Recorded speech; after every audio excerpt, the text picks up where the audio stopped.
Live from Nairobi, Kenya, this is a Daily Report. I'm used to Stanley Nyaringita. Quite a lot lined up for you, but first to the highlights.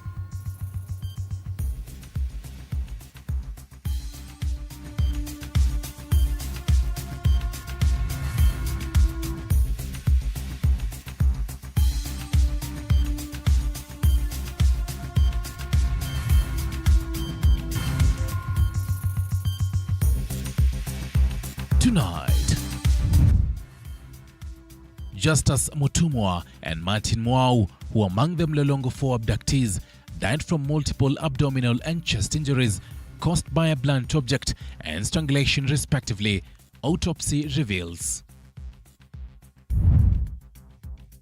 Also tonight, Assistant Inspector General of Police and former Nairobi boss Adamson Bungei testifies in Rax Masai murder case. Plus, President Ruto dismisses those claiming that he will be a one-term president. Zingine nyinyi mnatishwa sijui sijui one term, sijui how many terms, sijui nini. That is not my concern. 2027, kwani 2027 itakuwa uchaguzi tofauti kuliko ile yote tumefanya. As he engages Mandera leaders. And a meeting involving Jubilee Party leadership to endorse former CS Fred Matiang'i as the party leader held in Nairobi.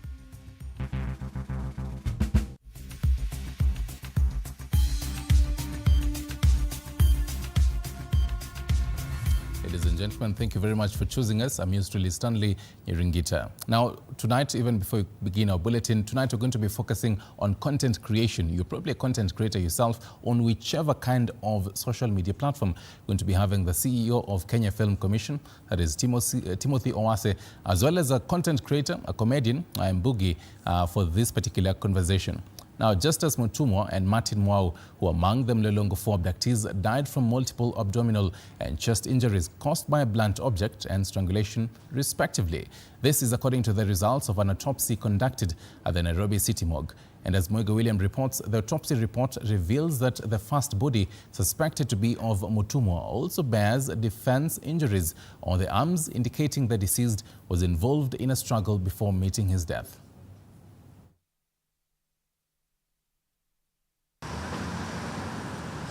An autopsy report conducted on Wednesday has shed more light into the death of the two individuals whose bodies were found on January 31st and are believed to be of Justice Mutumwa and Martin Mwau. The two were part of the Mlolongo 4 abductees who went missing in mid-December 2024.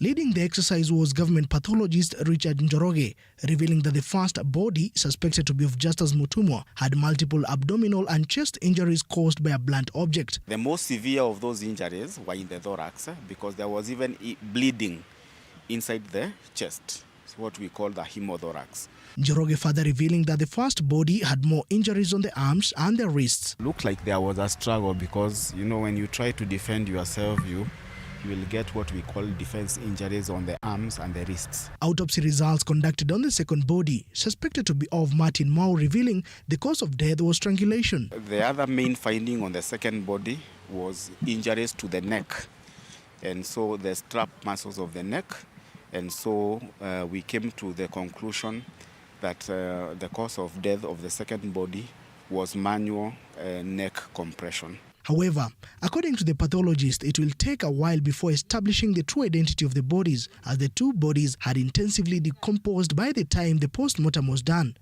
The two bodies believed to be of the men who were part of the Mlolongo 4 were found barely hours after the Inspector General of Police, Douglas Kanja, and the Director of Criminal Investigations, Mohamed Amin, appeared in court to shed light on their whereabouts. We cannot continue like this in this country. People cannot just disappear like that and then later on found dead. The body believed to be of Mutumwa is reported to have been found in Ruai on December 18, 2024 and moved to City Mortuary, while the second body was found in the same morgue. The four men from Mlolongo, Machakos County, including Justice Mutumwa, Martin Mwau, Karani Mwema and Stephen Mbisi Kavingu, went missing on December 16th and 17th, 2024. Moigo William, TV47. All right, thank you for that, Muge. Now, political leaders and activists have voiced their concerns and calls to have Richard Otieno death thoroughly investigated and perpetrators face the wrath of the law. They spoke during a requiem mass of the slain Molo activist Richard Otieno, alias Molo president, at St. Peter's Catholic Church in Elbagon, as Chichi Josephine now tells us from Molo. Political leaders, activists and Nakuru County residents have voiced their concerns and called to have Richard's death thoroughly investigated and perpetrators face the wrath of the law. We are asking the government to start a probe. Tujue hawa watu ni akina nani. Na wacha kukamata mbwa. Kamata mwenye mbwa. The leaders strongly condemned the brutal murder, saying the political intolerance among politicians should be dealt with, as they also noted that investigative bodies have full responsibility to investigate the matter. So hii serikali ambayo tuliamka mapema kuipigia kura, tunamwambia this government has lost legitimacy because it is not protecting the lives of Kenyans. Former Deputy President Rigathi Gachagua, through a phone call, addressed the mourners, sending his condolences to the family, as he also strongly condemned the brutal killing of Richard. Gachagua called for justice to prevail. Na niseme tunakachifu kwa njia kubwa sana mauaji ya kijana wetu, na kama tuliona watu wameshikwa tunataka kifuatiliwe. Human rights defenders who had turned up in large numbers expressed their unwavering determination in seeking justice for one of their own, saying they will not back down and will fight to the end until justice prevails. I only have one word to this government. You better give us security. If you don't give us security, we will secure ourselves. Former President Uhuru Kenyatta, through a representative, gave his condolences and expressed his wish and call to have Richard's killing investigated, as he also sent his contribution of 500,000 shillings to the family. Pia alituma nimwakilishe kwa njia ambayo unajua Reverend anasema stamp 500,000. Conspicuously missing during the requemas was the Molo Member of Parliament Kuria Kimani, who has so far not shown up in any meeting held in honor of Richard. Richard Otieno was brutally murdered on 18th January 2025 in Elbagon, just 200 meters from the Elbagon police station. Chichi Josephine, TV47, Nakuru. Folks, now to some sad news as well. Cracks are emerging on what happened within police circles on the 20th of June 2024 when Rex Masai met his death during the Gen Z protests. On one hand, former Nairobi Regional Commander Adamson Bungei has denied any involvement, including giving any deployment orders to officers to quell the protesters who had thronged the Nairobi CBD. On the other hand, police officer Isaiah Murangiri, who is accused of firing the shot that killed Rex, says they were given instructions to counter the protesters. Samira Mohammed with more details. That also helped me God. The inquest into the murder of Rex Kenyike Masai, a protester who was shot dead during the Gen Z protest, continued Wednesday at the Milimani Law Courts. I, Doris Mugambi, do swear in the name of Almighty God. As junior police officers and their superiors appeared in court to answer questions on their alleged involvement in the death of Rex. At that time and moment, it was around 2:45 or 2:50 hours, I received a call from the then OSPD, that is the Officer Commanding Police Station Central Division, that there was a report made by one of the attendants within the police hospital that there was somebody who was brought to the hospital and the same is succumbed to the injuries. Former Nairobi Regional Commander Adamson Bungei took the stand first, where he denied any responsibility and involvement in the alleged police killings that occurred during the Gen Z-led protest on 20th July 2024 in Nairobi under his command then. Who was in charge of any deployment at that time? We didn't have a specific deployment to mention that somebody was in charge. It was about a situation that was being responded to. And in police service, the operation or mode operandi depends on the situation. As the officer in charge of overseeing security and law enforcement in the region, Bungei claimed he was unaware of whether Rex Masai sustained any injuries, and if he did, he could not confirm whether the injuries resulted from a gunshot. Be specific and let's be realistic on this one because of one point. Not that after postmortem, not before postmortem. So I'm specific that before that postmortem was done, we didn't know until the postmortem report was out. That's the only time now we can confirm from the records of the doctor. Police Corporal Isaiah Murangiri, who was accused of being responsible for the fatal shooting that killed Rex, denied any involvement in the shooting of Rex Masai, noting that on 22nd June he had been deployed at the KICC. 20th I was deployed to man the KICC gate, which is just opposite the governor's office. The police corporal also noted that the people seen in the CCTV footage lobbing tear gas and firing at the protesters were not police officers but criminal gangs in the Nairobi CBD. According to me, those are criminals, they are not police officers, Your Honor. So you do not see any semblance to yourself? Even to police officers, Your Honor. Samira Mohammed for TV47, Nairobi. Meanwhile, the health sector is in shock and uncertainty as the realities of the U.S. funding freeze sets in. Many local governments and non-governmental groups who run programs funded by the United States are now cash-strapped and are battling to survive. And as Elizabeth Otieno now reports, the move has equally paralyzed efforts to distribute essential food, medicine and other life-saving supplies around the world. This is one of the USAID offices in Homa Bay County. The door has been closed and all the USAID-owned vehicles are glued at the parking lots, a clear indication that all is not well. This tent on a normal day would be flocked with residents seeking services, but now it remains deserted as no services are being offered. It was issues to do with medications and pharmacy. We have moved it into one pharmacy, integrated all the services together. President Trump's administration's move to freeze foreign aid for 90 days and a stop work order for USAID is projected to render thousands of people linked to the agency jobless. In Kenya, over 35,000 employees working for USAID-funded programs will be affected. Quinta Awor and Ann Otieno are among those affected. And we don't know how to go about it because things have not yet synced in. It's like we are being tortured mentally. It's hard. We have quite a number of challenges. A county like Nyeri is going to lose about 100 employees. Homa Bay has about 984. Kisumu has about 700. There are quite a number of people. Most of the staff and empaths have been given leave. USAID funds health and emergency programs in approximately 120 countries, including Kenya. In Kenya, USAID has many projects, including health, especially in maternal and child health services, controlling the spread of HIV and AIDS, malaria, and TB. Some other projects include Nawiri, Tawi, Western Kenya Sanitation Project, and the Western Kenya Water Project. The Anglican Church of Kenya now says they fully support the U.S. government's move to withdraw foreign aid. Trump disruption of the rest of the world must be a wake-up call for us to be able to think. On Tuesday, USAID ordered all its directly hired staff to proceed on administrative leave from Friday, the 7th of February, 2025. We are working. We are coming up with interventions. Additionally, all USAID personnel posted outside the U.S. are required to jet back to the United States within 30 days.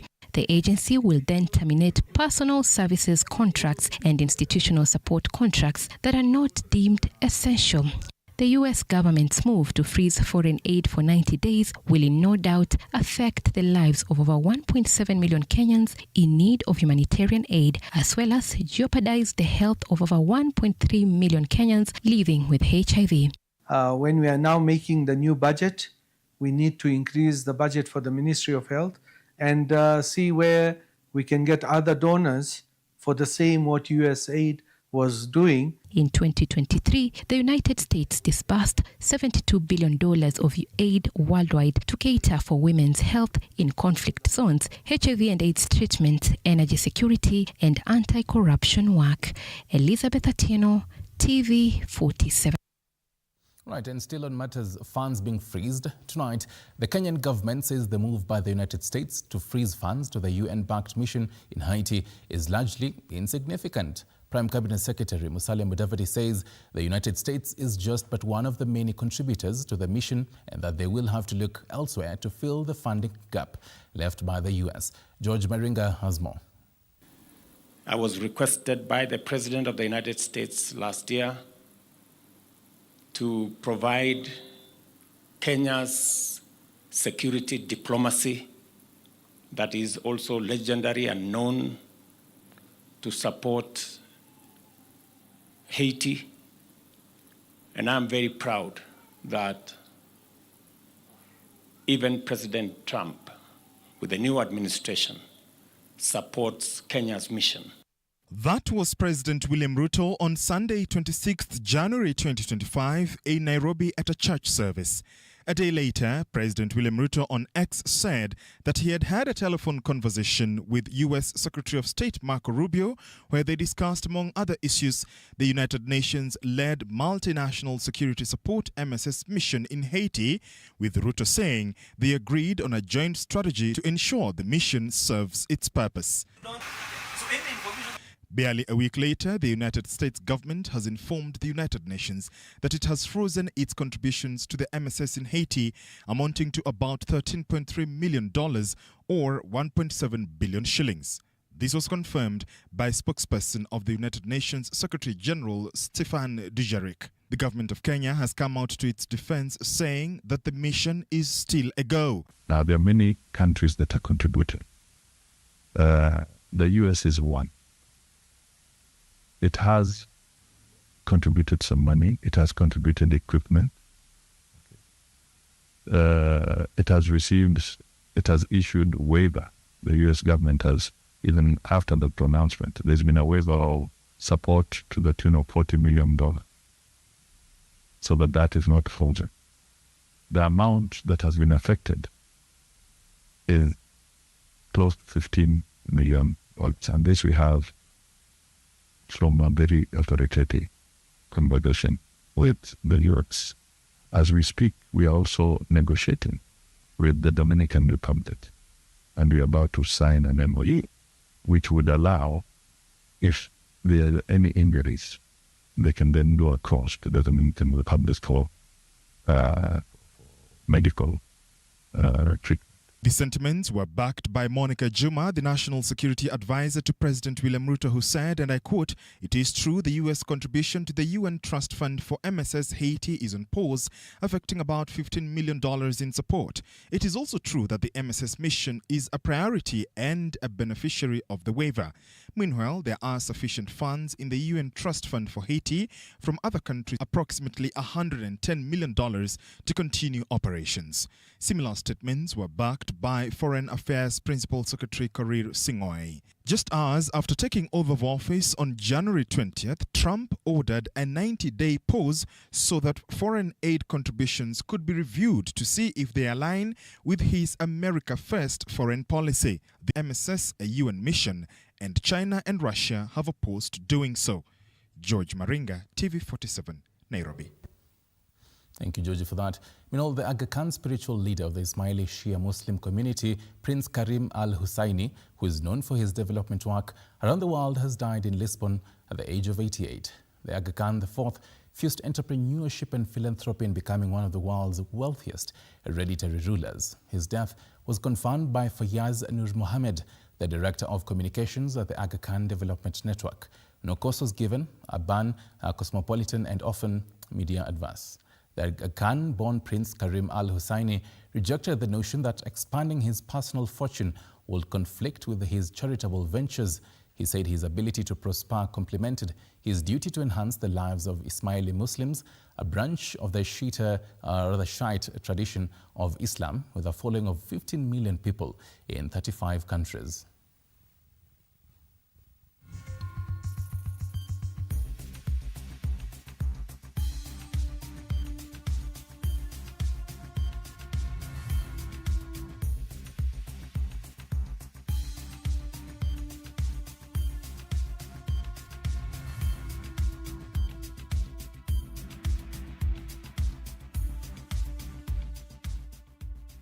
Home, President William Ruto has criticized his opponents over the narrative of being a one-term president. The head of state says there won't be any difference in the upcoming 2027 elections since he has been taking part in securing a win in the previous elections.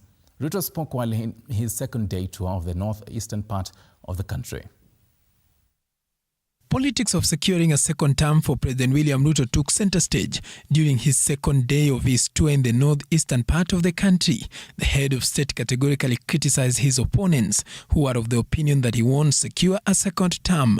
Kwani 2027 itakuwa uchaguzi tofauti kuliko ile yote tumefanya? Kwani iko shida gani? Watu watulize boli, mambo ya 2027 tutakutana 2027. Hakuna uchaguzi this year. Hakuna uchaguzi next year. Si uchaguzi ni 2027. Sasa watulize boli. The sentiments coming hot on the heels of comments by the president's allies, who stated that they will do what it takes to ensure the president secures a second term. According to the president, leaders should be judged individually, and those who are found to be wanting should be denied the opportunity to occupy leadership slots. As part of the strategy towards 2027, President William Ruto signed a presidential proclamation to officially abolish identification cards vetting for residents of the northeastern region. The president says the move will see the residents of northeastern Kenya acquire national identification documents with ease. Wote wawe sawa mbele ya sheria na katiba ya Kenya. Tunaelewana? Na niliwaeleza ya kwamba hii ubaguzi imekuwa miaka 60. Kwa mapenzi ya Mungu inshallah tutatoa hiyo ubaguzi ndio Kenya iwe sawa. According to him, signing of the presidential proclamation on registration and issuance of IDs to border counties will put an end to unjust and disenfranchising practices. In his second day of the northeastern tour, the head of state commissioned a 3.6 billion shillings last mile connectivity electrification project aimed at connecting 20,000 new households in Wajir County. He was accompanied by his deputy Professor Kithure Kindiki and a number of leaders from northeastern part of the country. Paul Kirobi, TV47. And still in politics, former Deputy President Rigathi Gachagua is seeking to control Nairobi through the ballot in 2027. Sources within his camp have hinted to TV47 that at least 4 candidates are on Gachagua's chessboard to unseat Nairobi Governor Johnson Sakaja. Our senior political reporter Elizabeth Mutuku reports. 26th January this year, ODM Secretary General and Nairobi Senator Edwin Sifuna joined the Wiper Party leader Kalonzo Musyoka, among other leaders, for a church Sunday service in Dagoretti, Nairobi. A week later, former Deputy President Rigathi Gachagua would praise Sifuna in a radio interview on Tuesday morning, an interview that was done in Luya radio stations. It is very, very sad and unfortunate that the people of Western Kenya continues to be a beneficiary of pity and magnanimity. Ati wanaonewa huruma, wanatupiwa hii, oh, nini, what, why? The praise by Gachagua was, however, not gone well with a section of ODM leaders who have been accusing Sifuna of being fronted by Gachagua for Nairobi governor's seat in the year 2027. Kileleshwa MCA Robert Alai has maintained an attack on Sifuna, accusing him of working with Gachagua to dismantle the ODM party from within. Sifuna is the party secretary general. Sasa wamechoka kutetea wananchi. Wanasema hawakuzaliwa kukaa ndani ya upinzani. Wanasema wamechoka kutetea haki zenu. Mimi nataka niseme vile umeniambia hapa, mimi nitazidi kusimama kwa kweli. Kama kitu ni kibaya, kitu ni kibaya. Na tutasema ni kibaya. Sources within Wamunyoro, however, hints at the list of possible candidates who the former deputy president is likely to front in the year 2027 in the Nairobi gubernatorial race. However, with the temperatures of politics rising among the ODM party members, a section of ODM members led by ODM deputy party leader and Vihiga Senator Godfrey Otsoti came in defense of Sifuna, stating that he is the official spokesperson of the ODM party. Sometimes I get upset that we meet as Central Management Committee and issue a statement which is read by the Secretary General. And immediately after that, Sifuna is attacked. An elected ally of Gachagua has told TV47 that Embakasi East MP Babu Owino, his Embakasi North counterpart James Gakuya, former Kiambu Governor Ferdinand Waititu, and Sifuna are those on Gachagua's chessboard to unseat Johnson Sakaja in the year 2027. Gachagua has had issues with Sakaja for his entire term as deputy president. Gachagua is working on consolidating Luhya, Kamba and Mount Kenya votes in his quest to control a bloc in 2027 polls. Elizabeth Mutuko, TV47, Nairobi. Right, and still on the 2027 race, retired President Uhuru Kenyatta held a meeting with his former Interior Cabinet Secretary, Dr. Fred Matiang'i, who is said to become Jubilee presidential flag bearer in the 2027 presidential race. Also attending the private meeting was Matiang'i's ally and Kisii Senator Richard Otieno, among a host of allies. Our senior political affairs reporter, Apollo Kamau, reports on a day the former president is said to have tasked Matiang'i to put his political affairs in order, with reports emerging that Uhuru is willing to work with former Deputy President Rigathi Gachagua. Retired President Uhuru Kenyatta's hand in the race to unseat President William Ruto from power in the 2027 presidential race became clear on Wednesday after Kenyatta met his former CS for Interior Dr. Fred Matiang'i in a meeting also attended by his key allies. Others who attended the Nairobi meeting were Matiang'i's ally and Kisii Senator Richard Otieno, Jubilee Secretary General Jeremiah Kioni, former ICT CS Joe Musheru, former PS for Interior Dr. Karanja Kibicho, and former Secretary of the Presidential Delivery Unit, Andrew Wakahio. Uhuru is said to have tasked Matiang'i to put his house in order and kick off Meet the People tours, while reaching out to other leaders in the opposition parties. They have said that they would be happy if Kenyans would accept to have Matiang'i as their Jubilee presidential candidate. And they have also emphasized the need to ensure that we are working with other like-minded leaders who also believe that UDA has mismanaged the affairs of this country.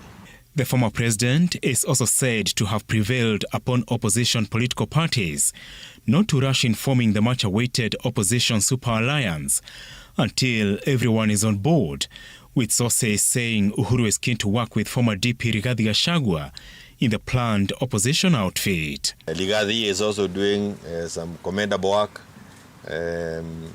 Ile kazi anafanya ni watu siwajui ni akina nani wangeweza kufanya hiyo kazi. Na so hata yeye tunataka kuja hapa. Matiang'i, who is currently associated with the United Progressive Party UPA, is set to cross over to Jubilee, with sources saying he is likely to inherit Uhuru as Jubilee party leader, while Uhuru becomes the chairman of the party. The change of fortunes in Uhuru-Gachagua dalliance comes after Gachagua and NARC Kenya party leader Martha Karua buried the hatchet and resolved to work together. A similar rapprochement has also occurred between Wiper Party leader Kalonzo Musyoka and DAP Kenya Party leader Eugene Wamalwa, with Gachagua also a key ally of Trans Nzoia Governor George Natembeya. Apul Kamau, TV47. Right, folks, with the heated political temperatures, it is time to cool down with some cold water, if you prefer, as we take this short break. Remember, as we come back, we'll be getting into the conversation about content creation. That, a lot more, right here at your home of Untold Stories. Don't go too far.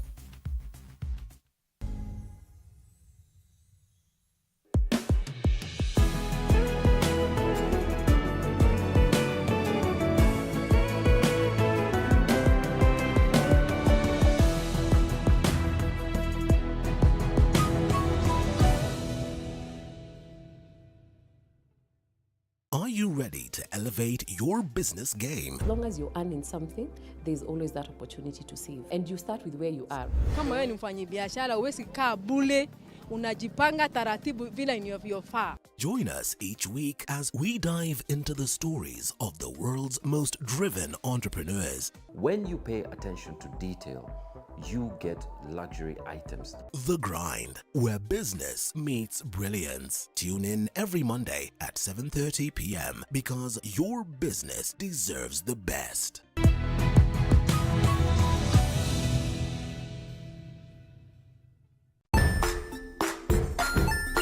Hey there, friends. Welcome to Kids on the Block, where fun and imagination come alive. We dive into magical world filled with exciting adventures and awesome friends. What position were you in? I was number 2. What position were you? Number 1.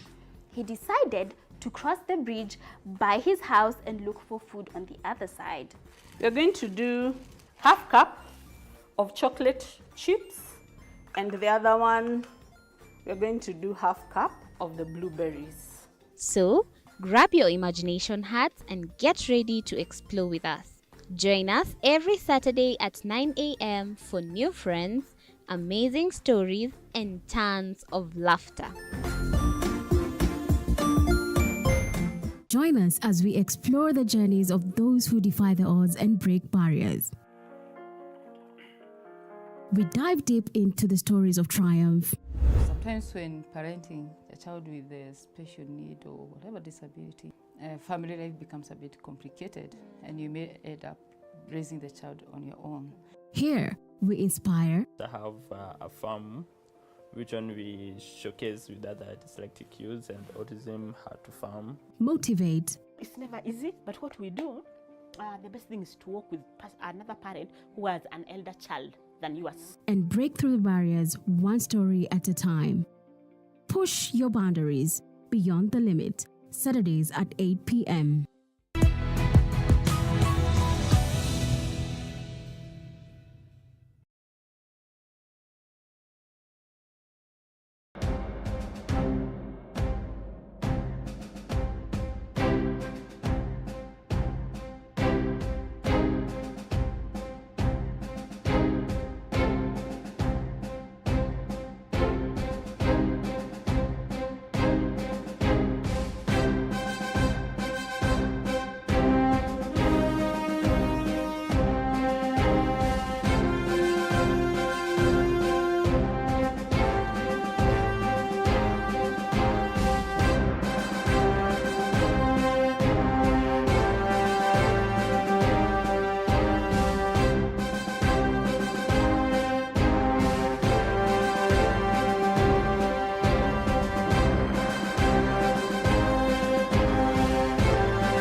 Right, thank you very much for staying with us. This is a daily report. Catherine Smale is on sign language interpretation. I'm usually Stanley Nyaringita.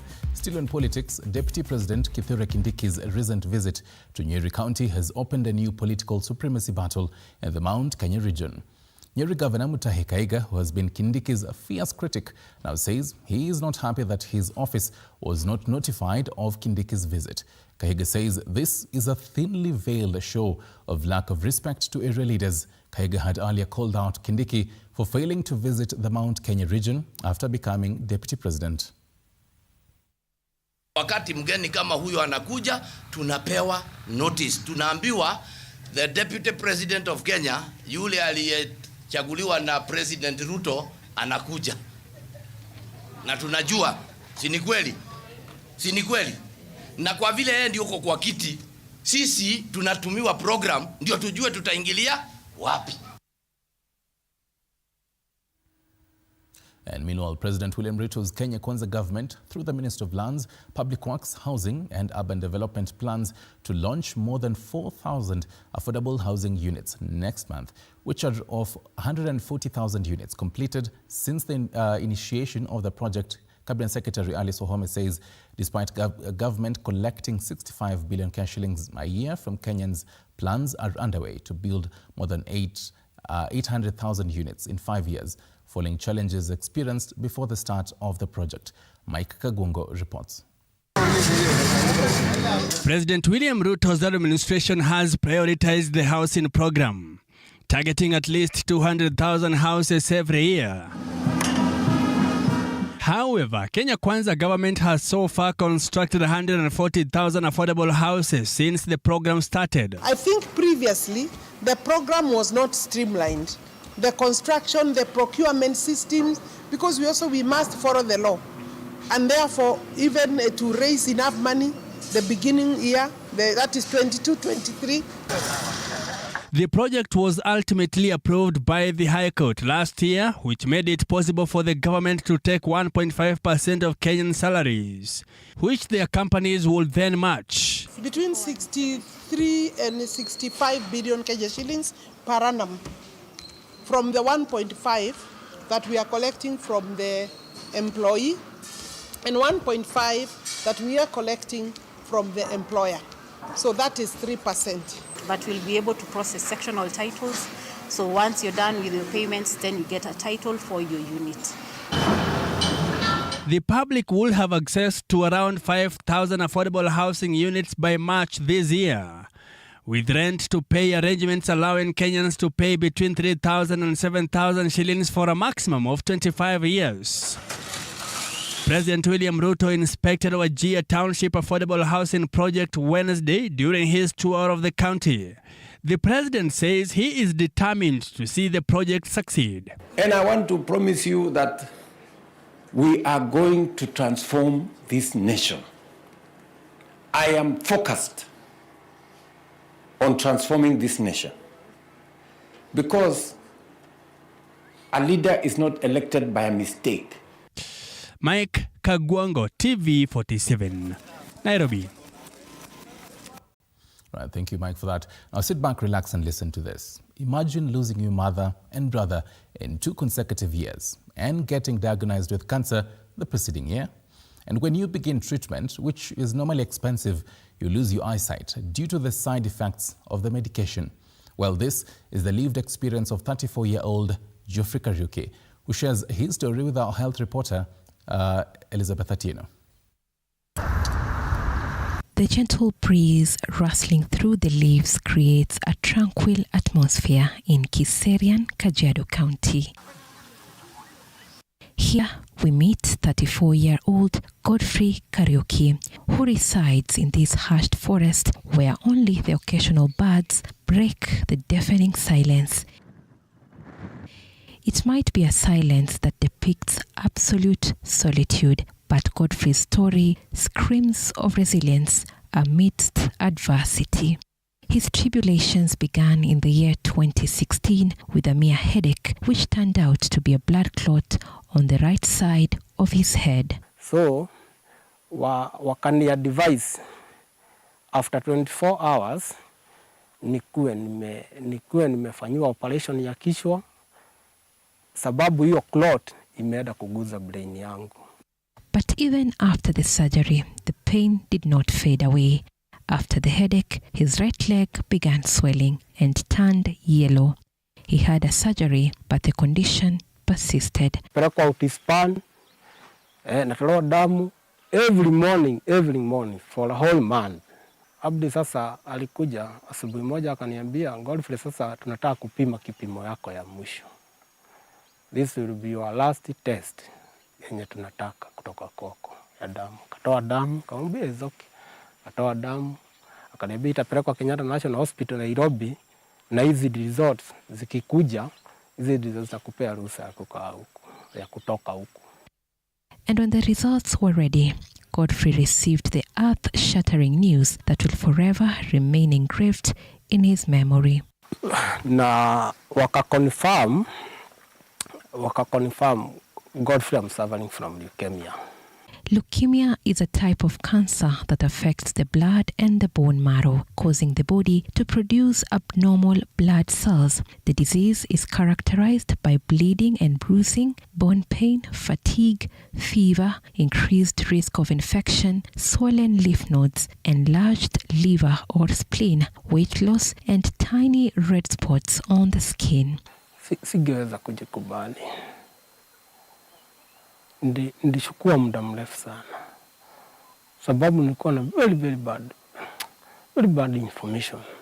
Godfrey took the bold step and signed up for the treatment. In October 2020, just 6 months into his treatment journey, Godfrey woke up one morning and could not see the light of day. He had turned blind, one of the side effects of his medication. So then, wiki sasa ilikuwa ni wiki ya 3. The same. So that's why I realized maisha yangu imepotea. Just woke up in the morning, nikapata maisha yangu hiyo.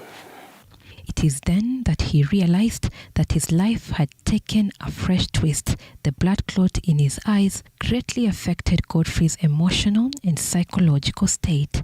Prof aliniambia what he understood, na amekuwa kwa hizo ugonjwa sana. Side effects za macho kuhusiana na kansa ya leukemia,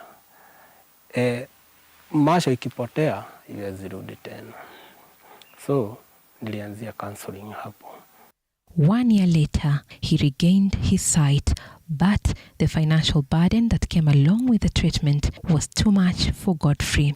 Sababu dawa zangu za 3 months ilikuwa na 100,000. Na saa hizo kuna daktari walikuwa wanarecommend lazima nigeda na test bili za damu. Kuna test moja tunafanyanga ya damu ina cost 3,000. Kuna ingine sasa tunafanyanga ndio na hiyo test ya 3,000 na nienda nifanye MRI. MRI was cost me 10,000. Sina hizo pesa, daktari amerecommend na lazima ningeda na ameandika kwa file. So it happened, sikurudi na hizo vitu. His family has become his pillar of strength amidst stigma and discrimination from the society. Sasa society nao ni watu wengine. Na society sio mchezo na hiyo ugonjwa. Au kicheza watakuua. Sababu sasa ile information wako nao na nini huko. Unaona sasa kuna watu wengine walikuwa karibu na wao. And that na hiyo ndio ilinifanya I moved from Nyeri nikuja mpaka hapa. Sababu hapa nimekuja to a new society.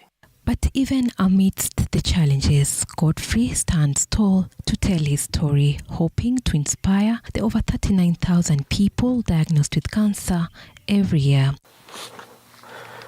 In Sondu, Kisumu County, we meet 45-year-old Julie Akumu, a mother of 4. Just like Godfrey, Akumu was not diagnosed at an early stage. In 2018, kukakuwa na annual bleeding yenye ilinieka 2018. Yenye ilinieka mpaka nikakuwa admitted Kakamega General, nikaongezewa damu pints 4. And by that time hawakujua kitu yote, nikaanza daktari akakuja akaniambia kwamba ni annual fissure na hemorrhoids. 2021 kukakuwa kwamba tumbo inaniuma yenye haipowi, kichwa inaniuma, mwili unadhoofika, lakini sielewi ni nini. Nilifanya CT scans, results zilikuja kwamba kuna small tumor on the small bowel, ambapo sasa ni growth yenye iko kwa matumbo, small in the sense ni matumbo ndogo. Nikaenda kuchukua results, nikamuuliza results zimekuja, akaniambia zimekuja. Nikamwambia zimetoka aje? Akaniambia kwamba results zako hazijatoka vizuri, ziko na cancer. I played strong for maybe 10 minutes, then nikabust. Nikasikia vibaya, nikaanza kuona kansa, nikaanza kuona kifo, nikaona mume wangu ni mgonjwa, nikaona watoto wangu, nikaona maisha yamesimama, nikapiga nduru tu vizuri. Sasa hiyo immunohistochemistry nikaenda kufanyiwa, hiyo ndio ilikuwa inaonyesha kwamba ni type ya kansa gani na ni dawa gani zitarespond. So nikakuja wakapata ni kansa inaitwa GIST. Gastrointestinal stromal tumor, or GIST, is a type of cancer that begins in the digestive system and happens most often in the stomach and small intestines. Now liver imepick, imepona. The tumor ya liver imepona.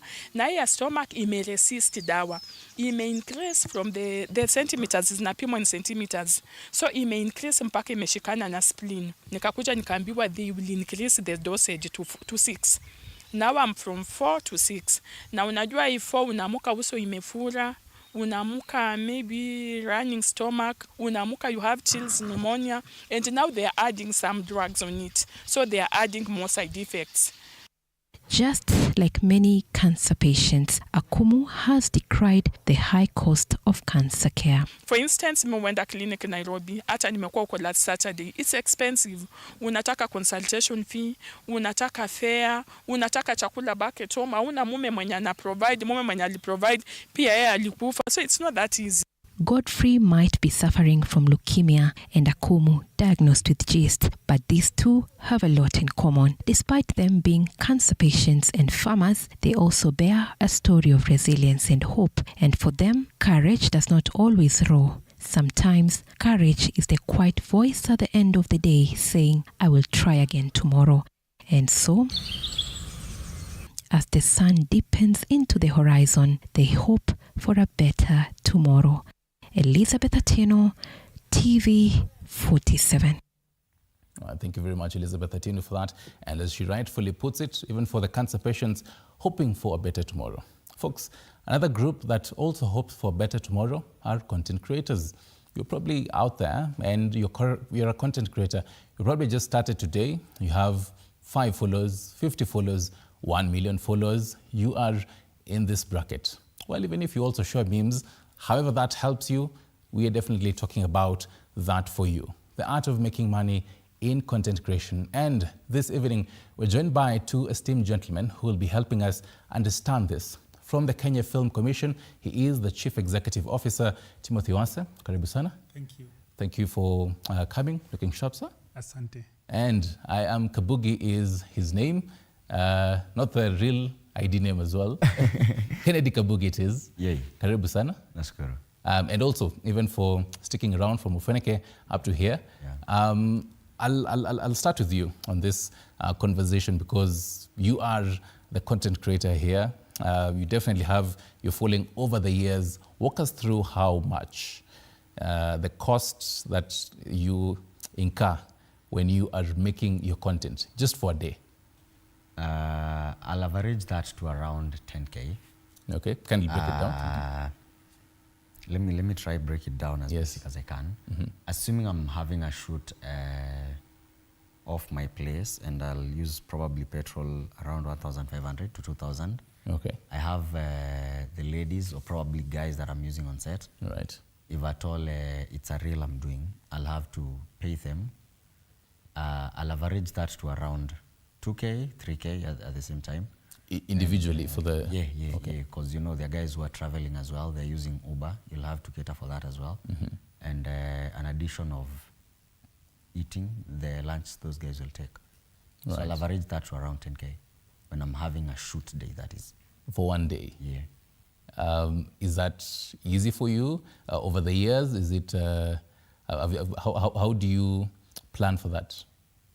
It's not easy. Actually, not having mentioned, I'll have to pay, you know, the videographer if at all I'm working on a long term. Right. I'll have to pay them at the end of the month. Right. So after dividing, I think I'll end up averaging to around 15K. Right. It's not that easy, but unless you're working with a brand, because we've not like monetized our platforms enough to get that directly from what we're doing. Right. Yeah. And Kabugi, you're definitely as privileged to be sitting next to the CEO of Kenya Film Commission. Because one of the roles of KFC is promotion of local film industry. And so one of the local film content is for Kabugi, among others. There's so many in Kenya, they're so wonderful. Kindly tell us, because I've just read one role, but then people seem not to really understand what Kenya Film Commission does, just to also separate, and even coming from the government. Elaborate that for us. Thank you very much. Kenya Film Commission is a state corporation whose responsibility is to basically promote the local film industry with an overriding mandate of attracting foreign productions into our country, given the kind of sceneries, landscapes, the young talent that we have in the country that can be able to promote and enable production in our country. Kenya Film Commission undertakes promotion of film industry through building capacity for young people like Kabugi.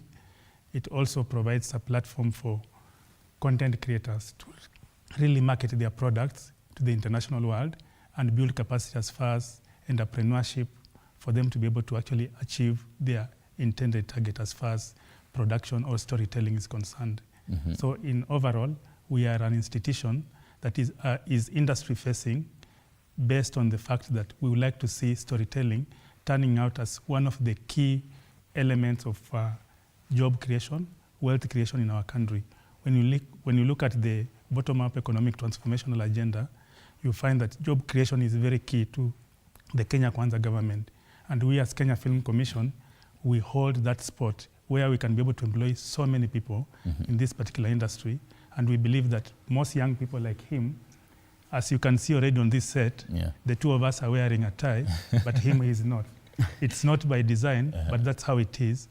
Young people want to be like him, and they would like to be able to tell their stories their own way. So we must be able to promote them, give them an enabling environment, an environment that will enable this young person to be able to tell his story as he creates wealth, and at the same time, as he's able to create more employment to more other young people. And based on what he presented, I must also say that content creation, just like any other job in a manufacturing organization, he has to plan for production. He has to be able to get to know how much he will spend to be able to do the production, how much he will be able to spend as far as the internet, the equipment, the human resource, the space that he occupies as a space where he is able to actually undertake his activities to be able to come up with a product that is acceptable by his targeted audiences. Right. And I think, Kabugi, follow up on what I had asked you. So a breakdown, one day, 10,000, monthly, for example, how much does it return so that we can also get from the government? They have talks with Meta, TikTok, Google. Where is that coming from? So before Mr. Waso gives us that answer, for you, how does that breakdown look like? Inarudisha pesa kweli? I wouldn't say yes, unless you're really working with a good number of brands. And you know, the more you work with brands, the more the production. So apparently, the more the amount you lose. But apart from having brands, because you know there are creators there out there who are doing things, there are quotas, like the quota that we had there, you know, the Mandamano and such. There were no brands that were working with creators. So you have to do a zero return budget. Yeah, so at a good rate, no. With the fact that I mentioned, we are not getting monetized. I'll really mention that a lot, because we are not getting monetized. Our platforms have not been monetized, so you're not able to gain directly from what you're creating.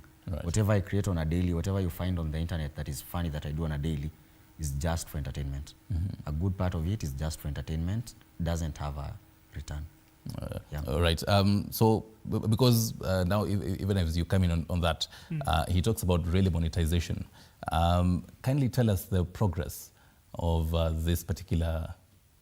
Thank you. Yes, I mean the president says that we're working with Meta, also Google, TikTok. What is the progress on this? I believe that is work in progress, but again, I would like to respond to any creative content creator out there who is watching us, that when it comes to content monetization, it has to be your personal strategy. There are various modes on how you can be able to monetize your content. There are elements to do with subscriptions. You can be able to have sponsored blog posts. There are various other modes of monetization that you can be able to apply. So my key critical appeal to content creators is that you must have a strategy as to how, before you even monetize through Meta, you need to know exactly, as I'm doing this, How am I going to monetize my content? What is it that my target audiences are looking for? And are they able to sustain what I'm actually putting out there? The other critical components, like if you are monetizing on YouTube, you need to be very deliberate on everything that you are doing. Do proper research. Look at all elements as far as monetization is concerned, and be deliberate in terms of what is it that will be able to bring me money. You can be able to use your channel either to promote brands and also position your own brand, because your brand is your promise. And as your brand is your promise, what you are saying is that you would like to see this brand being able to drive income towards your organization. So you can be able to do this on various platforms, be it on X, LinkedIn, Instagram, on Meta platforms and others. So for me, I just want to encourage content creators that as you come out to tell your story, you are telling your story with an objective, and that objective is purely to be able to monetize your content. What you are churning out is purely business, and any business must have a critical strategy, a strategy that will be able to give you a return on your investment. You are investing, what is it that you want to get in return? If you do not know exactly where you're heading, it will be very difficult for you to be able to do what? To get any value on your content. And that's why, if you don't do that, if you are not clear on what you are doing, you will complain and blame maybe government, because government is not the one that is actually implementing your business. You are the one that is implementing the business. The only thing that government does is to create an enabling environment, an environment that will be able to boost your business in a way that you are able to actually traverse and do everything that you require within the law and within the confines of your business strategy. Right. Kabugi, I'll give you the final thoughts on this so that we wrap this conversation. Your last thoughts, your advice to other young upcoming on matters, how they can actually make money on these platforms. I'll start by saying, he mentioned something about, doing the research on what you're doing. And I'll be on the creator side on this. You'll do your research, you'll do everything that is supposed to be done, but with my generation and with the Gen Zs, we've gotten to a point where, content creation is fully based on, TikTok, Instagram, Facebook. The only platform that pays directly is YouTube. So if at all, most of us are complaining about the economy. They had economic times at some point. Same to the companies that we work with. So it gets to a point where you'll not get the brands that you're supposed to work with, right?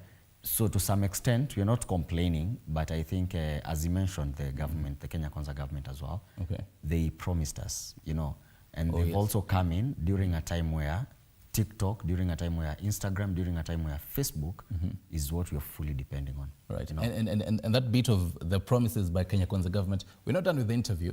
We'll be back to review what the Kenya Kwanza government promised, and also just taking a look at even the callers from the content creators. Really, what are you saying back at home? Are you content with what the government has told us so far about you as a content creator making money? Talk to us on our social media platforms. It is 0793 267 279. Right now, though, let's get into something else. And the Office of the Auditor General has, the Office of the Controller Budget has highlighted that there is need to control public debt as the government has exited the borrowing ceiling at 1 trillion Kenyan shillings. Speaking in Mombasa County before the National Assembly's Budget and Appropriations Committee, the Deputy Controller of Budget, that is Stephen Masha, stated that the Budget Controller will uphold the ruling of stopping the governors from distributing bursaries as it is the national government's function. The public debt has exceeded the authorized limit.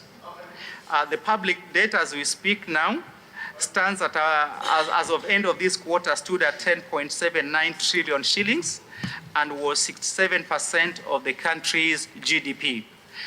This is in excess of, has exceeded the ceiling that has been laid out by Parliament, and Parliament laid a ceiling of 55%, a ceiling of 55% of the GDP, which currently stands at 19.6 or thereabout trillion shillings.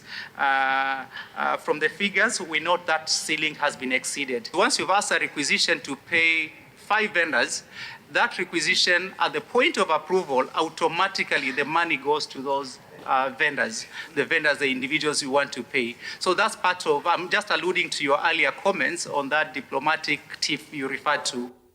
All right, ladies and gentlemen, 10 p.m. East African time. With me on set, the CEO of Kenya Film Commission, as well as I am Kabugi, Kennedy Kabugi. He is a content creator, and there's so many of you out there. Do you understand how the Kenya Film Commission works?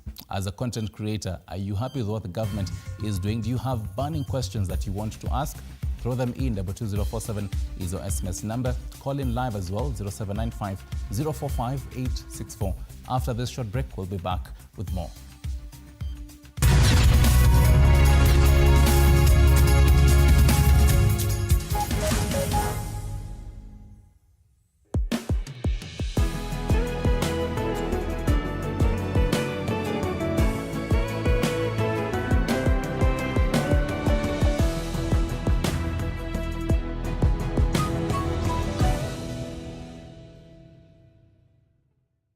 Are you ready to elevate your business game? As long as you're earning something, there's always that opportunity to save. And you start with where you are. Kama wewe ni mfanyabiashara, huwezi kaa bure, unajipanga taratibu vile inavyofaa. Join us each week as we dive into the stories of the world's most driven entrepreneurs. When you pay attention to detail, you get luxury items. The Grind, where business meets brilliance. Tune in every Monday at 7:30 p.m. because your business deserves the best.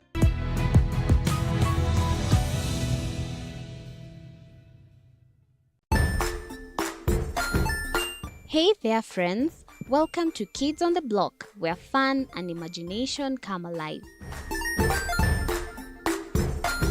We dive into magical world filled with exciting adventures and awesome friends. What position were you in? I was number 2. What position were you? Number 1.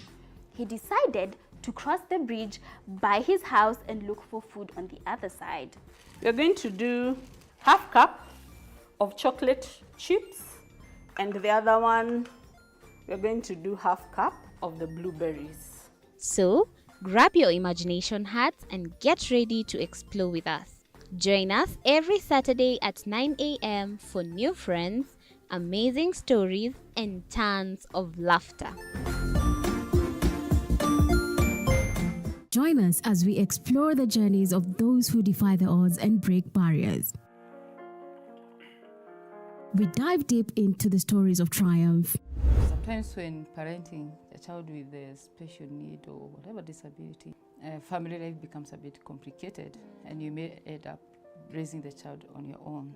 Here, we inspire. I have a farm which one we showcase with other dyslexic youths and autism, how to farm. Motivate. It's never easy, but what we do, the best thing is to work with another parent who has an elder child than yours. And break through the barriers one story at a time. Push your boundaries beyond the limit. Saturdays at 8 p.m.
let's touch on some business news now. The State Department of Devolution, in collaboration with the private stakeholders in the country, are holding a 2-day on-source revenue or SRC conference aimed to equip county governments with knowledge to enhance revenue in the county level.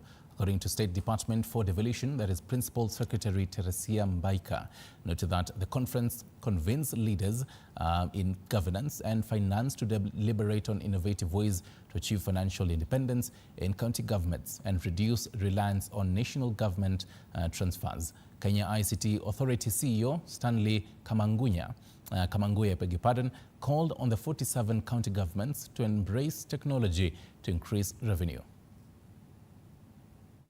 One of our focus areas is our county governments, because as you're aware, on-source revenue for our county government is very critical in matters development and also implementation of their budgets.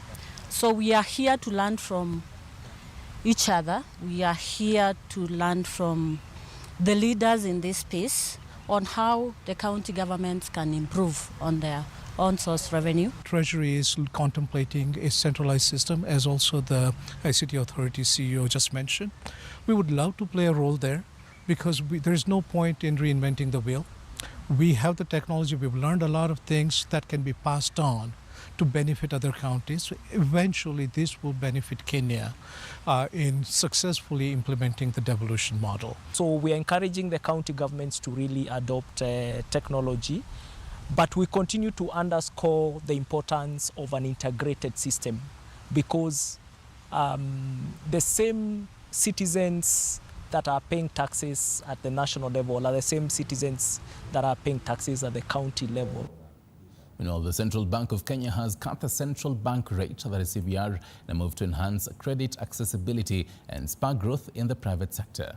The decision came after the Monetary Policy Committee, MPC, met on Wednesday and reviewed the outcomes of its previous decisions and measures. CBK Governor Kamau Thuge stated that the MPC noted that overall inflation was expected to remain below the midpoint of the 5+ or minus 2.5% target range in the near term, supported by a low and stable core inflation, low energy prices of inflation, and exchange rate stability.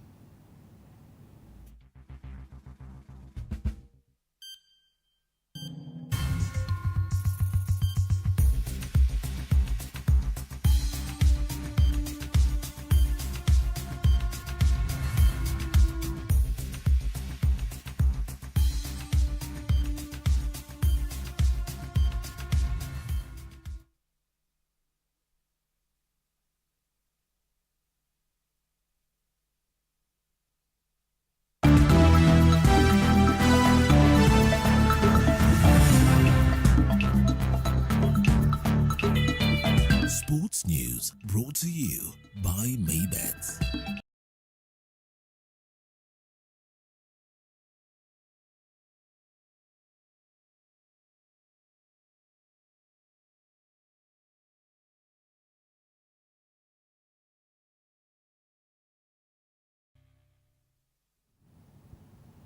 Right, to some latest football news locally. The Football Kenya Federation President Hussein Mohamed now says that he has inherited debt and the financial situation of Football Kenya Federations. Mohamed stated this as he received a report presented to him by the ad hoc committee that was mandated to assess the federation's internal system. Duncan Mutua reports. Within just 60 days of assuming office, the new executive of Football Kenya Federation, led by President Hussein Mohamed, has presented a comprehensive assessment report on the federation's internal systems. The report, compiled by the Transition Ad hoc Committee, focused on human resources, financial management, and legal matters. According to the report, the financial situation of the FKF is precarious, with several alarming issues identified. These include outstanding liabilities, with the Football Kenya Federation's payable amounting to 303,940,846 Kenya shillings as of December 31st, 2024, as the former office operated 16 bank accounts for unclear purposes, lacking transparency. FKF operates over 16 bank accounts with unclear purposes and lack of transparency. In terms of legal status, the Federation is facing 21 ongoing cases related to its operations. These cases include legal dispute over previous elections and unpaid legal fees. FKF is facing numerous legal challenges with 21 ongoing cases related to the Federation's operations. These include disputes over previous elections, unpaid legal fees, and other contractual matters.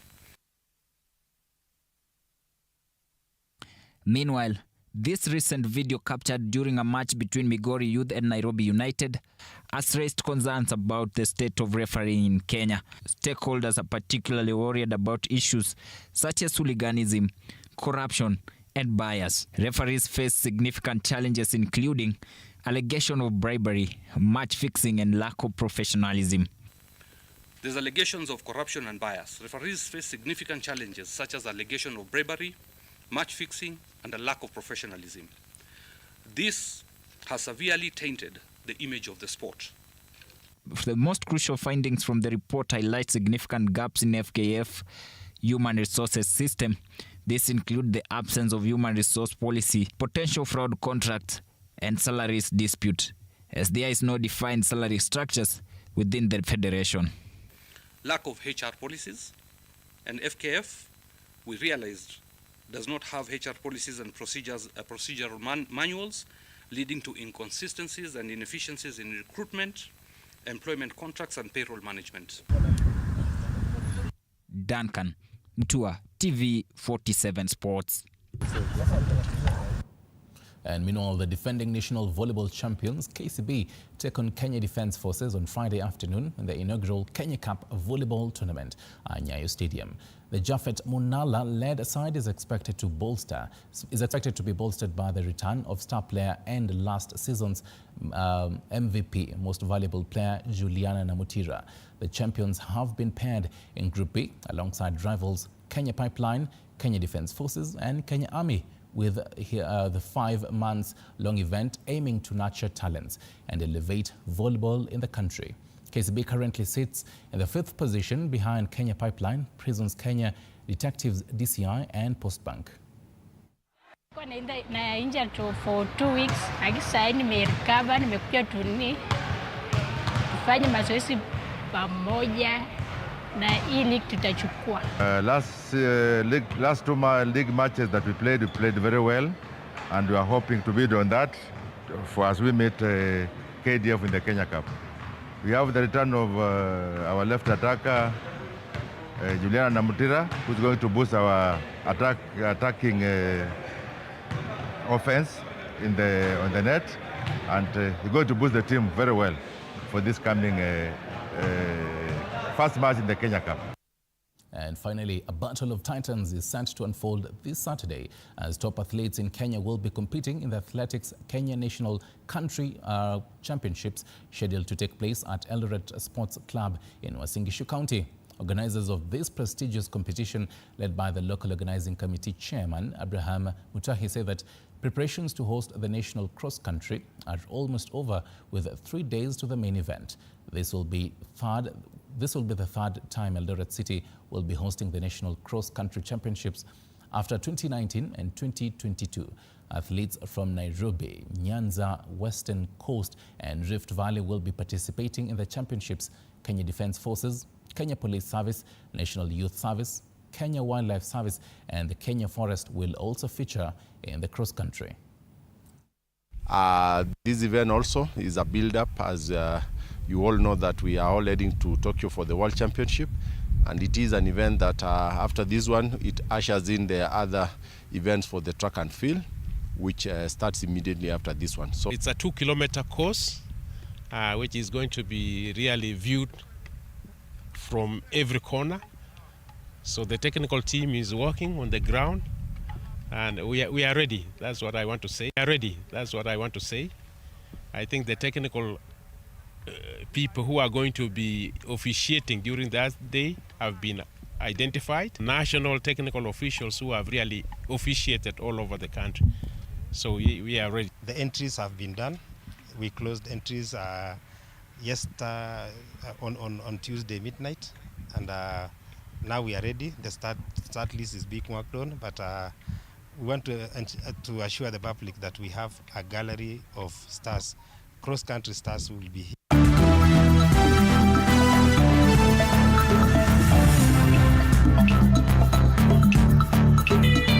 Sports news brought to you by Maybet.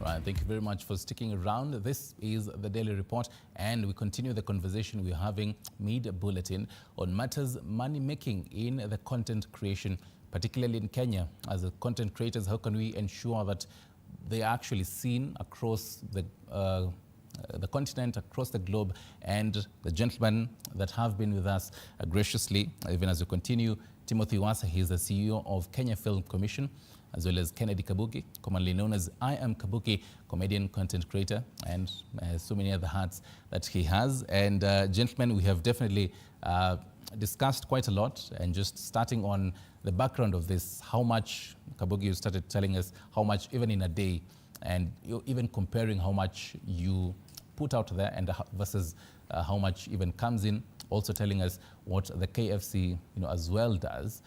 And also even taking a look at what the Kenya Kwanza government has done really. And I think I'll just to also take a look at what the Kenya Kwanza manifesto promised us. First off, the Creative Economy Support Bill 2024, and this particular bill was sponsored by Senator Eddie Oketch. Mr. Wasa, could you probably tell us even some of these kind of policies that and the promises that the government put in place? How far are we in achieving some of these policies and regulations? Thank you very much. When we look at the Creative Economy Bill, which is actually sponsored by the Minister of Youth Affairs, Creative Economy and Sports, it's on course, and I believe before the end of this year, we should have this policy in place, as well as the bill that will be able to structure the creative economy as it were. Number two, the Kenya Kwanza government promised to open up the digital superhighway and to enable young people and all content creators to be able to have a highway where they can be able to distribute their content, access to internet, and also to be able to utilize these facilities in the process of their production, as well as marketing and distribution. And I believe I can be able to confirm that this is work in progress. Most of, about 70% of the Kenyan land space is covered by internet, meaning anyone from whichever place, be it remotest county that we have in this country, you can be able to access internet and do your wares either on phone or on any particular space. And also the establishment of ICT centers or innovation centers, which are aimed at promoting the young people like Kabugi, so that they are able to undertake their activities as far as content or storytelling is concerned. So this is a continuous work that the Kenya government is doing to see to it that we are able to give young people a platform that they love, a platform that they can be able to utilize it fully in creating content that can sell, and content that can be able to give them wealth and create opportunities for more jobs. Right. And then we definitely understand that the government, because we have seen this particular centers, ICT hubs, being launched in different parts of the country. Correct. Different parts of the country with different ICT ministers. But the big question would be, what are the young people here telling you as a government? Are these ICT hubs working for them? Is it kind of path that they want? Do they need more of the ICT hubs as well? I think I'll speak in the lens of Kenya Film Commission, which is a government institution responsible for championing content creators or storytellers. And all that we do is not only focusing on the ICT centers, but we are looking at all other facets of promoting the industry. We build capacity.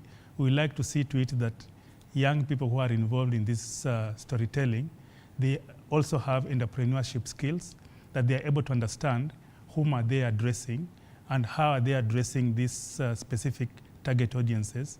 Beyond that, how are they able to upscale their businesses to a level where they're actually addressing the markets beyond Kenya. And again, other than that, how are they able to manage their costs as far as production is concerned to see to it that they're actually making profits? Beyond that, think about a branded product. I believe Kabugi is already a product in itself. And as such, you must be able to brand your product in a way that your promise is actually being met. When your promise is met, then you are able to actually make wealth out of that. Right. And Kabugi, and sorry to cut you short, Kabugi, the government definitely says you have delivered to a certain point. But as a creator, do you feel the impact of this, the promises that they had and the implementation that they say they have done? Personally, I've not had good access to places that did not have, the likes of the good internet, the likes of the non-distribution of content, so I won't comment on that. As I had earlier stated, that's why I had actually asked about the monetization, Yes, yes. Because I feel like the likes of a digital superhighway and for the distribution and all that is something that had been tackled, a good one, and probably the government has tackled it to some good extent. But we are at a point where we now need to, feel the impact pocket-wise. Because at the same time, however much we're trying to create an impact to the community as creators, we need to also, get an impact money-wise, because we are budgeting and doing the things we're doing when producing. Yeah. Right. Do you, now for your content, because it has definitely the base locally, are you eyeing for global, viewership? When you look at your viewership, even on different social media platforms, how is the traction? And when you look at now the money coming in as well, what kind of factors do you put in place to see, I'll have to channel my viewership to this particular place in the continent or the globe because of these factors? I am eyeing a global, audience, and I've actually earned a good one. I have good numbers in Nigeria, I have good numbers in the United States, and I'm achieving that by having content that is done in purely English. But at the same time, I'm getting, I need to also be in touch with my original audience. So at the same time, there are videos that I'll do in Swahili. So the answer is yes, I'm eyeing a global audience, because I feel like the bigger the audience, the bigger the money that I'll make at the same time. Yes. Because when you take a look at, let's say for the YouTube monetization and what you really big on, if it is, the kind of has a 55-45 revenue split between Google as well as YouTube. For content creator, do you feel like this kind of information on this is the amount of money that is going to be cut from whatever I post is necessary? It is, but again, allow me to go back to the monetization point. I'll really mention it a good number of times. I feel like again the government came in when TikTok and Instagram and Facebook were the big deal. YouTube is there, it pays directly, but not most creators at the moment are using YouTube. Most creators have moved. I personally started with YouTube, but at this moment, not many creators are doing it on YouTube. Many creators are doing it on TikTok. Many creators are working on Reels. The creators that are working on YouTube are the ones probably doing travels, couple content. Yeah. Right. So you get more money from this particular platform that you're mentioning? You will get money, but with different contents, the longer contents. Where I feel like you're supposed to make the more money is from the other platforms that allow us to do short videos. Yeah. Right. So was even as you also chime in on the same? Yes, I just want to really confirm that what Kabigi is saying. First, we must be able to appreciate the fact that when you are a content creator, you must be able to appreciate the fact that you are actually operating in a competitive environment. Okay. This competitive environment, there are other factors that are actually determining how your business is profitable or not. Remember, you're operating in a very competitive environment. There are people there are content creators who are churning out content either similar to yours or better than yours. So you must be able to have very specific strategies that will be able to drive you to be on pole position. When you are on that pole position, then you can be able to sustain the kind of profitability you are looking for. The government cannot be able to come and do for you the content creation. It can only provide the enabling environment. Right. Yes. And speak of enabling environment, now let's come back home and where personally, this theatre, this is something that I really love. Can you tell us about the progress of theatres like, for example, Kenya Cinema, the renovation as well on the same. There's so many content creators who really depend on some of these platforms to sell. For example, Kabugi. Tell us about that. I think when I refer back to our mandate, I'll be very clear to say that I would like to encourage more local business people, that there is a huge opportunity in the storytelling industry to really come out and invest in facilities for content distribution. That is cinema halls, there are opportunities for studios, and there are also opportunities for actual equipment rental. Those are opportunities that have not fully been utilized by many people. Okay. So beyond that, of course, the government is to provide incentives that will be able to provide room for anyone who intends to invest in this particular industry to do that. Beyond that, we are undertaking key programs like Kalasha International Film and TV Market, which is a platform that will enable any content creator to come through, find new partners, connect, explore, network, and also do business. Because what Kabugi is doing and others is purely business. It's not just about entertainment. Sets of what content creators are doing. So we must be able to appreciate that we have room to really scale further from where we are to the next level as we look at expanding our business. The way you will have your small business in Nairobi, thinking about expanding to the 47 counties, going to East Africa, to Africa, and to the world, the same way I would like to see this young man being able to scale his production in a way that it is able to actually reach many more people, and the targeted people, not just anybody, but those that he's actually targeting, those that are able to pay for the content, and again apply professional strategies that will be able to bring him income. Otherwise, it will be very difficult if at all we will have 1 million content creators sitting and waiting for government to do what? to promote or to do their production. Right. All we can do is to provide a platform that will enable them to thrive. And that's what government is doing. Right. The right policies, the right incentives, at the same time, giving you room to promote your business. Right. Kabugi, do you feel the impact of this on some of the cinema halls? Because as a content creator for you, I know you have interacted with some of the cinema halls. What would you want the government to do to even increase the kind of money that you make? I have interacted with them. I'll actually mention it at the end of this, how much I am interacting with them. I'd love to credit them to some point. I recently went to a film creators, hangout, and I realized that to the creators that do not know, if you're doing a film, if you're doing a Kenyan film, Nairobi Cinema is given for free. Okay. Yeah, if at all you go through the right channels, you get Nairobi Cinema for free. If at all it's a Kenyan, Kenyan film, if at all you're an upcoming creator in the film line. Yeah, so I'll credit them for that. I think he missed that plus on their side. Yeah, but they are doing a good job on that. Again, I've interacted with the cinemas, and I'd love to ask him about, we've had challenges. We've had the likes of Akina Abel Mutua, who've already exhausted the halls that we have. Is there a plan to have, bigger indoor arenas? Is there a plan to have the likes of, I was actually asking him offline right now, is there a plan to have the likes of Nairobi Cinema renovated? Because if you've been there, I'll tell you for a fact it's deteriorating as we keep going. So is there a plan to have, bigger cinemas, bigger indoor arenas? Is there, because at the same time it's a way to promote the Kenyan film. It reminds of Ukumbi Ndogo back there. But anyway, continue. I think when you talk about cinema halls, this is an area that I mentioned earlier. It's an opportunity. It's a business opportunity. Maybe yourself and 5 other young people who are actually in this space can actually come together and set up a cinema hall, for example, in Nakuru, in Nyeri, or any other part.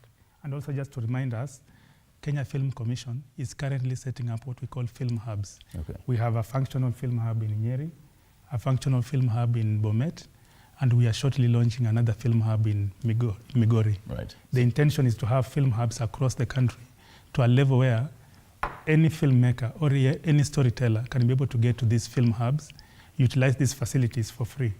Here in Nairobi, if you came to our offices, you can be able to actually access our our hub, access to editing facilities, an office for meetings, and anything that you like to do, be it meetings or anything else, for free. At the Kenya Film Commission? At Kenya Film Commission offices. Okay. Beyond that, why we are doing this is because we must be able to support these young people, give them a platform where they can be able to access free internet, access production facilities, and also free advisory services from our legal team and our research team, as well as our production teams. So when Kabugi is doing his production and he needs professional advice, my office provides that for free. Okay. And we are doing that all the time. I would like you to utilize such facilities, and that's what government is putting in place. Yeah. As far as the issue of investment is concerned, I know there are plans to have incentives that will be able to give business people beyond film or theater, that we can be able to do what? To come in and set up. You can imagine if we were able to get investors who would set up 47 cinema theaters in this country, at least one in each and every county. That will give young people who are doing content production an avenue to actually have content accessed by many people. Right. And sorry to cut you, because one of the questions that we're also getting here is for podcasters, they can also get in, because I know the number of people talking to us right now, they're willing to have a podcast, but then the biggest worry is where do I get the equipment? Where do I get someone to do all this? All storytellers can reach out to us for advisory services. Okay. We can be able to be the bridge between them and government offices for licenses and anything else that they require. Right. So don't be afraid to access Kenya Film Commission services, because we were set up to provide you with those services, and we are ready to do that as we continue doing the same. Right. If you went to Nyeri today and you like to access the green screen and anything else, you can be able to do that and get in there and do your production without worrying that I must be in Nairobi to actually do the production. Currently, the Kitale Film Week is continuing. And what is happening is that in Kitale right now, storytellers have come together to undergo various trainings, workshops as they watch films, and also network at county level. So mine is just to encourage young storytellers and old storytellers that let's collaborate, work together, take or seize the opportunity that is there provided by Kenya Film Commission, in a sense that we can be able to do this and scale it to a level where we can be able to make serious wealth for this nation. Right. Remember, the benefits of storytelling are beyond what we just see on screen.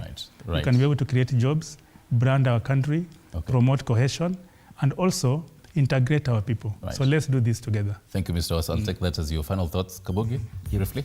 I think I had not had all these. I've actually realized there are more opportunities that we've not utilized a good one. So before I do my final thoughts, I think as we walk out, I'll leave them with my proposal to collaborate with them as a marketer for them, to the Gen Zs that do not know they can utilize this. Again, as he had mentioned, I said I've utilized these venues, and the venue I'm utilizing currently is Nairobi Cinema. And I'd love to use this platform to invite all of you, and you as well, to Nairobi Cinema on the 22nd of March, where I'll be having an event called Smiles Caravan. It's basically a skit-based comedy show. It's on the 22nd of March at Nairobi Cinema. Right. Yeah. Thank you, gentlemen, for coming through. Timothy Waso, as a CEO of Kenya Film Commission, as well as Kennedy Kabugi. You know him as I Am Kabugi. You, as a content creator back at home, thank you as well for being part of us and talking to us. I've thrown all your questions to our panelists this evening. Catherine Simaloi has been on the Sign Language docket. I'm Stanley Nyaringita. Have yourself a wonderful Wednesday. Good evening.